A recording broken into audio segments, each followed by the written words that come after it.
ഇന്നത്തെ വിശേഷത്തിൽ നമുക്ക് മീൻ ചൂര ഇന്നലത്തെ ചൂരക്കറി തന്നെയാണ്. കാരണം വലിയ ചൂരയായിരുന്നു, 2 ദിവസത്തേക്ക് എടുക്കാനായിട്ടുണ്ടായിരുന്നു.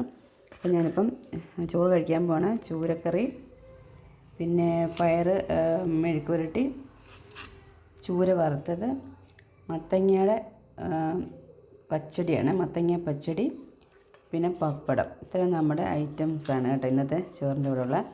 പിന്നെ അപ്പുറത്തു നിന്ന് ചമ്മന്തി, പിന്നെ മധുരക്കിഴങ്ങും പിന്നെ ചേമ്പും കൂടെ പുഴുങ്ങിയത്, പിന്നെ എന്തോ ഇത് ബീട്രൂട്ട് തോരൻ.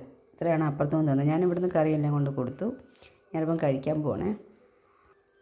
പിന്നെ മോള് സ്കൂളിൽ നിന്ന് വന്നില്ല, എനിക്ക് വിശക്കുന്നതുകൊണ്ട് ഞാനും കഴിക്കാം. ചേട്ടനും വന്നില്ല, ജോലിക്ക് പോയി. അപ്പോൾ നമുക്കത് കഴിക്കാം. പപ്പടവും ചമ്മന്തി, അപ്പുറത്തു നിന്ന് ചമ്മന്തിയും മീൻകറിയും എല്ലാം കൂടെ നമുക്കെടുത്ത് ഇച്ചിരി പയർ മെഴുക്കുവരട്ടി എനിക്ക് ഭയങ്കര ഇഷ്ടമാണ്.